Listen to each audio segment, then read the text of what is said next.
is Nick. This is Jack. Welcome back. It is Monday, August 4th, and today's pod is the best one yet. This is a T-Boy. The top 3 pop business news stories you need to know today. Jack, I ate a live shrimp.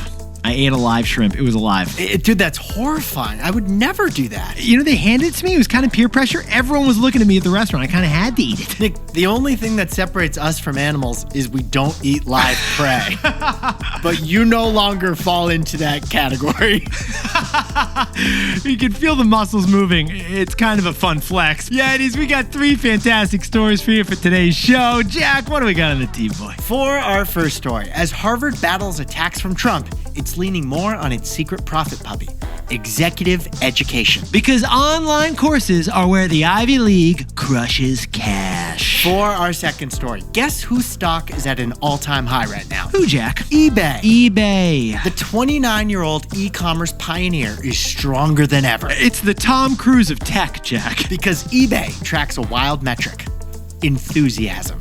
And our third and final story, Microsoft is spending enough money on AI data centers to buy every single team in the NBA. But every dollar they spend is a dollar someone else earns. So Jack and I will tell you about that someone else. But Yetis, before we hit that wonderful mix of stories. Fantastic mix of stories. Love the mix today, Jack. Figma had a record-setting IPO last week. An initial public offering. But here at T-Boy, we're about to announce something much bigger. An IBO. Initial baby offering. That's right, Yetis. Here's the news. Nick's family is expecting another child, their second baby. Filed our prospectus for a brand new little baby. And that baby is expected this quarter. We're going to have a Q3 kid, Jack. Big quarter for babies. I've known for a couple months. It's been hard to keep this a secret, but Nick was ready to share, so very excited for you guys. Oh, big moment, Jack. It's a big moment for you and Molly. You're literally going to grow your family by 33%. True, we already have a 2-year-old son. Little Maxie is going to be a big bro. I think he's finding out through this podcast right now, Jack. Now, Nick, all the Wall Street analysts want to know. When is this baby hitting the markets? Well, Jack, the due date is in September, so it is coming up for those analysts. Is there a consensus analyst forecast on the gender?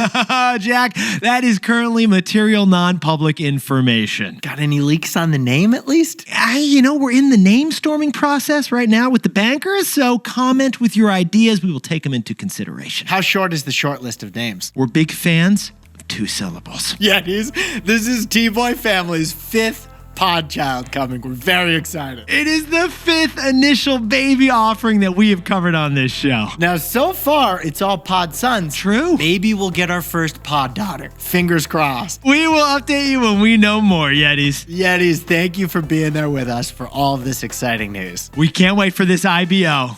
Everyone's getting a share. Get to work on that bassinet, Nick. It doesn't assemble itself. I already texted a TaskRabbit. Jack, let's hit out 3 stories. 15 years before this song, 2 boys from the Northeast met in a dorm. They had an idea that caused a cultural storm. It's the best one yet, but the best is the norm. Jack, Nick, that's it. I don't even think they need to practice. 50%, that's a fat tip. T-Boy City on your list. If you know, you know, cause we ready to go. We can't wait no more, so just start the show. Start the show. For our first story, Harvard University's financials reveal the surprise business model of the Ivy League that nobody tells you about. Executive education and non-degree certificates bring in 42% of Harvard's tuition revenue. Whoa, that is a big number. 42%. 42%. But Yetis, right now, the headline news. America's oldest academic institution versus the Trump administration. It's the biggest cultural showdown of the year, and it's still ongoing. Billions of government funding have been halted to the school. The Trump administration alleges anti-Semitism at Harvard, but it's also demanding oversight of all the faculty that the university hires. And now, besties, Harvard, unlike some other Ivy League institutions, has resisted Trump's demands so far. But the lack of government funding puts pressure on Harvard's other funding sources. So we dove in T-Boy style to their other funding sources. Jack, what happens to be the part of Harvard University that's the most profitable? It's not undergrads. No. It's not university merch. Nope. And it's not the Harvard versus Yale football game. No. Their profit puppy is actually a specific program at Harvard's graduate school. Executive education. Executive training, continuing education, both online and in person. Those are Harvard's real profit puppies. And they are printing crimson cash, baby. Last week, Bloomberg went deep with this headline. Executive education for non-traditional students brought in $600 million of revenue for Harvard last year. That is up 3x from 20 years ago. It now makes up 9% of Harvard's total revenue and 42% of tuition and fees. Oh, Jack, you just went full Goodwill Hunting on those numbers. And the reason this is a shocker is that this program is probably the least Harvard-y of Harvard's businesses. But interestingly, with Trump squeezing finances, the businessy part of Harvard has become more important than ever. Now let's sprinkle on some context. The programs we're talking about are courses you can take at Harvard, but you don't end up with a degree at the end. You end up with a certificate. Some of these are one-week retreats paid for by your company, and some of them are simply set up for celebrities. Tyra Banks took one of these. In fact, how many celebrities have you seen standing next to that Harvard Business School sign to flex that they were like a guest lecturer or whatever? We see you, Channing Tatum. You already had 12 abs. Now you went to Harvard. Now, even though it's not a degree, you get a certificate instead. You still put it on your resume, don't you, Nick? But Jack, speaking of Goodwill Hunting, can we dive into the price numbers, please? The price of these certificates is around $10,000 per student, even though you're only on campus for a few days. And why is it a profit puppy exactly? There is no financial aid for the senior vice president of Verizon. They're coming full tuition. Harvard charges full price. But Yetis, fascinatingly, it's not just the in-person Harvard courses we're talking about, it's also the online ones. You might have noticed the number of people listing the word Harvard in their education section of their LinkedIn is soaring. Because right now, Harvard Business School's online certificates have 42,000 people enrolled with them. Compare that to just 2,000 people for the full-time in-person MBA program. And you know what? It's not just Harvard cashing in on its cachet right now, is it, Jack? The Wharton School at University of Pennsylvania built a campus in San Francisco, the other side of the country, just for this executive education. Yeah, Jack and I've been there. That's what it's mainly used for. Northwestern, their Kellogg school, they got 1,000 students in the full-time business school, 22,000 in continuing ed. So the ratio is like 20 to 1. For every one student there in person for the degree, there's 20 people, mostly online, getting the certificate. And honestly, pretty impressive, Jack, that they've scaled education to teach so many people about business, people who are ambitious and want to learn more. People who are investing in themselves to learn more, to do better at their job. But as we too have both noticed, being a business school, there is a tension here, right? Like a lot of full-time MBAs think expansion hurts the degree's reputation. LL Cool J brags about going to HBS, but he was there for a 4-day course, Nick. At least write us a song about it, LL. Come on, man. So, Jack, what's the takeaway for our buddies who are everyone packing the cat? Have it yet. Brands are like balloons. You can blow them up, but eventually they might pop. Yetis, what Harvard is really doing is something many luxury companies do. They're simply testing the limits of their brand. They're trying to find the balance between maximizing revenue and maintaining exclusivity. You see, Harvard, it's a luxury product, and we see luxury fashion doing this all the time. Ralph Lauren must be exclusive so that their core customers are willing to pay a high price. But Ralph Lauren actually has twice as many factory stores as it has regular stores. It's a similar model with Ivy League schools and their executive education programs. The schools are stretching the brand out like a balloon. Now, balloons are fragile and balloons can pop, but even luxury brands know they gotta test the limits. For our second story, eBay, the oldest e-commerce tech company still in business, just hit an all-time high stock price. eBay has survived the Amazon era by thriving where Amazon doesn't. Okay, if we're going to talk eBay, I know you've been itching to tell us about this eBay story. What's going on? What have you been buying these days, dude? 2 weeks from Saturday, I have a wedding where the dress code for men is bolo ties.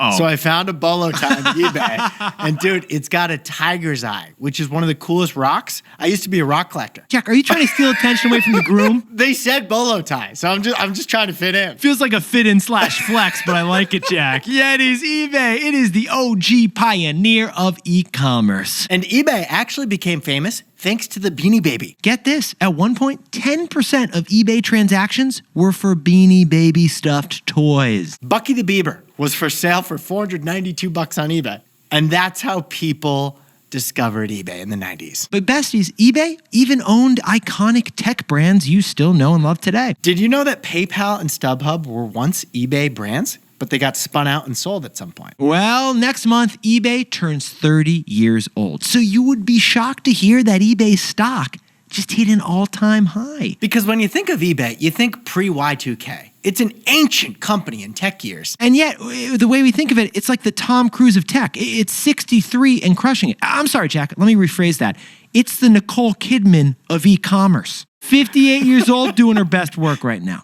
No although, Jack. No although.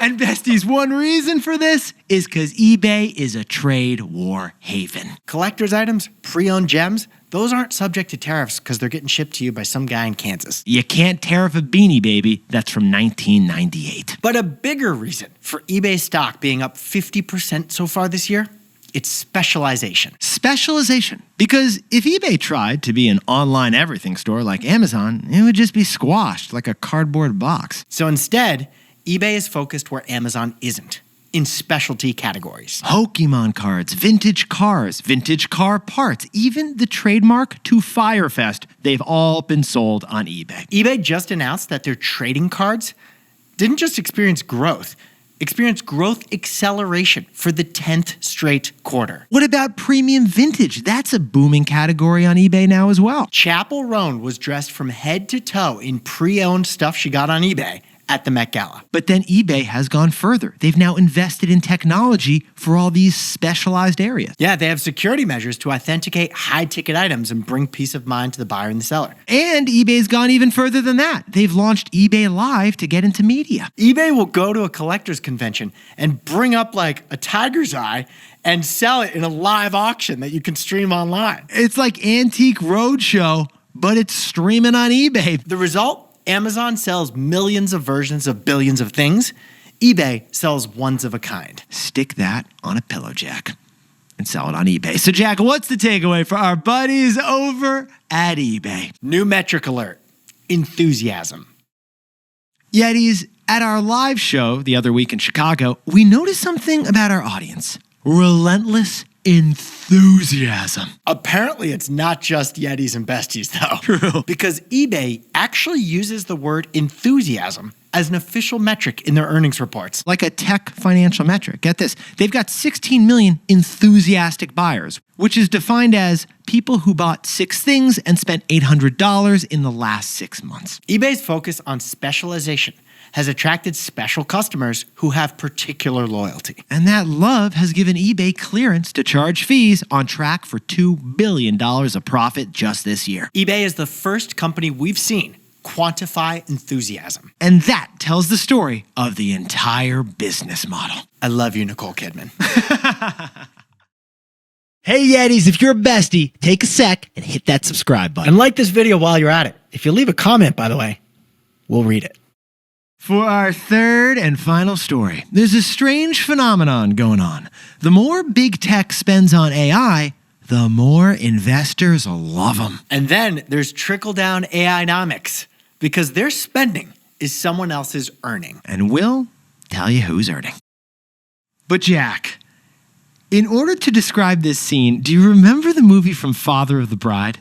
When they're spending on the wedding, and like he's getting the bill, and it's like the flowers, the food, the open bar, all the costs are adding up. Yeah, what's that actor's name? He's a silver fox now. It was Steve Martin. Steve Martin. Yeah. I feel like that was Big Tech's earnings theme last week. Getting the bill for the wedding. Except instead of being upset and nervous like Steve Martin, investors are loving it. Yetis, last week, Meta, Microsoft, Apple, and Amazon, the biggie of the techies, each announced that they're spending insane amounts on AI. But it's interesting. Each of those big tech companies are buying data servers and investing in engineers with a different AI goal. Meta is focused on AI for consumers. Microsoft is focused on AI for businesses. Amazon is focused on AI for robotics. And Apple... Are they doing the car? What's going on over there, guys? They're not doing a car. But strangely, the more and more these Fantastic Four companies spend on AI, the more and more they get rewarded by Wall Street. Microsoft spent $30 billion this past quarter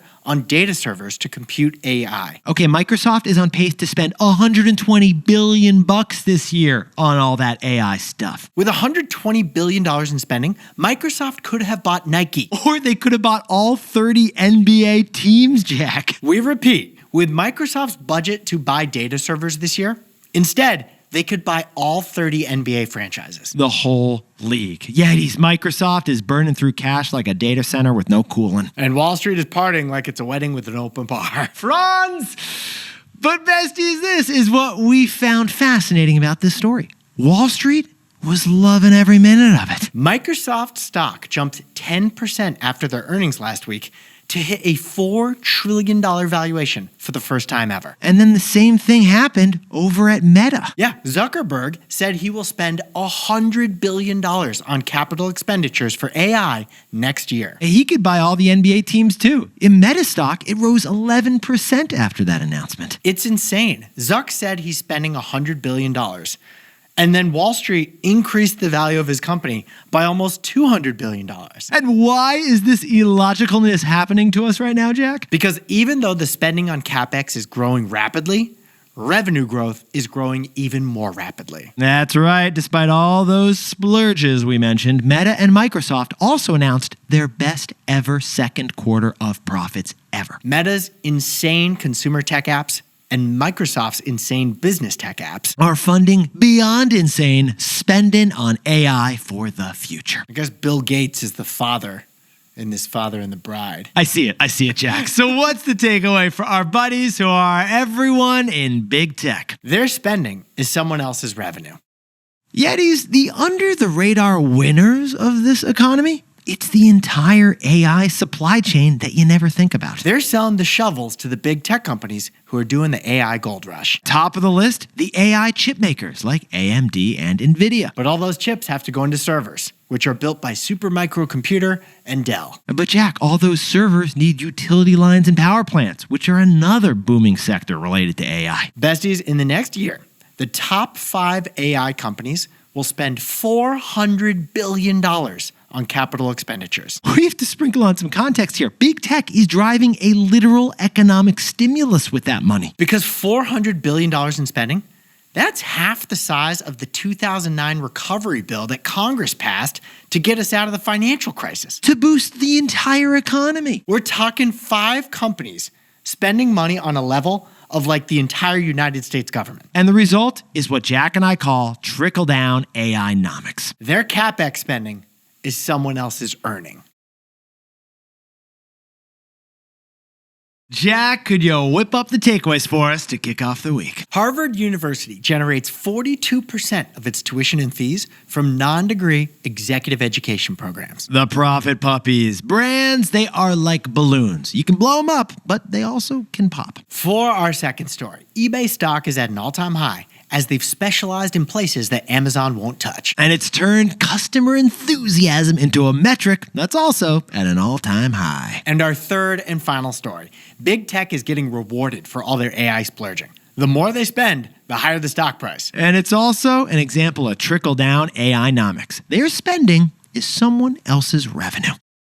But Yetis, this pod's not over yet. Here's what else you need to know today. First, President Trump fired the Commissioner of Labor Statistics after a weak jobs report came out for July. Here's the data that Trump didn't like. The U.S. economy only added 106,000 jobs combined in the last 3 months. Which would be our worst 3-month stretch in years, and President Trump didn't like seeing that. Now, the woman Trump fired was appointed by Joe Biden, and Trump said without evidence that she's been manipulating the data. It's troubling news that could make America look more like China, where the data looks more like propaganda. For our second story, if you have a Rolex watch on your Christmas list, you may not be getting it anymore. Yeah, Friday was tariff day, and President Trump shocked Switzerland with a 39% tariff. It was bigger than most people expected. And yes, watch retailers have said that they will pass on watch tariffs into the prices that we pay. So for this Christmas, maybe it's more of like a buy now, half the watch for Christmas, half the watch for your birthday, pay later kind of a situation. And finally, the NFL and ESPN are on the verge of a blockbuster deal that would make Babe Ruth blush. ESPN would acquire the NFL Red Zone channel and the NFL Network. And then bundle both of those football channels into their ESPN streaming app. The official announcement is expected later this week, so we'll update you on the deets and let you know what happens to ESPN the Ocho. Now, time for our best fact yet, which, because it's Monday, means T-Boy Trivia. Jack, what do we got today? What product has been referenced in more rap songs than any other product? We repeat, this product has more name drops in rap than any other brand. Snoop name drops it. Nas name drops it. Jay-Z name drops it. Honestly, this product is the only thing Kendrick Lamar and Drake actually agree on. Here's a clue to the product we're referring to. We're actually going to do a fill in the blank. This is a lyric from a Tupac song.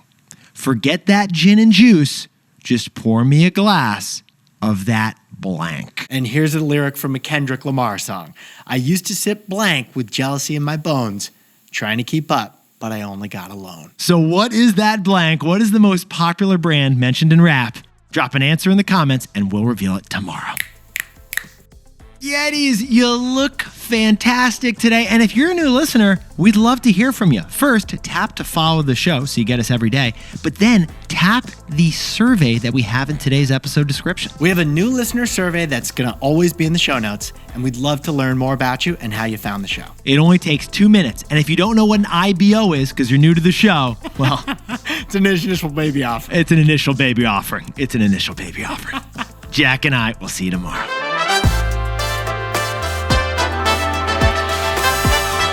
And before we go, a happy birthday to Yeti Emma Simonovsky from New York City, who's had an annual T-Boy shout-out tradition for so many years now. Anna, fantastic to have you with us as a Yeti. Happy 30th birthday to Clarissa in San Diego, California. And Coach Weber's got the 10-year anniversary as the head wrestling coach in Erie, Kansas, getting them in that chokehold. There you go, Coach. You know, I can still do a figure 4 leg lock from my WWF fan days. I think the lacrosse team's bigger than that, Jack. Congratulations to Brady Johnson for the promotion and relocation to Canada. This is a long-time Yeti who's converted so many people in the office to listen. Love those HYH TVOIs. Oh, and besties, I'm heading to Santa Cruz for the first time this weekend. If anyone's got some recommendations, let us know. We'll love to add them to the list. And to anyone else who's celebrating something today, make it a T-Boy. Celebrate the wins.